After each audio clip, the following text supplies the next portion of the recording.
Magandang umaga bayan. Narito na ang mga nagbabagang balita sa oras na ito. Tabla sina Vice President Sara Duterte at Senador Raffy Tulfo sa isinagawang Pulse Asia Presidential Preference Survey. Kapwa nakakuha ng 46% sa tanong na nagtapat sa dalawang opisyal mula Pebrero 27 hanggang Marso 2 taong 2026.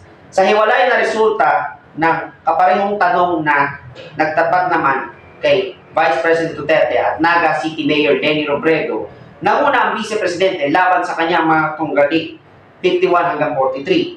Tinanong ang mga respondents ng kung gaganapin ngayong araw ang halalan sa Mayo 2028 at ang mga sumusunod na kandidato, sino iboboto niyong Pangulo sa susunod na halalan 2028?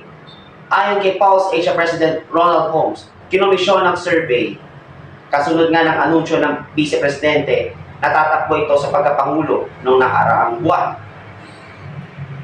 Manatiling nakatutok, dito lamang sa Daniel Manny Filicerta Channel para sa iba pang mga nagbabagang balita. Ako po si Daniel Manny Filicerta. Magandang umaga, bayan!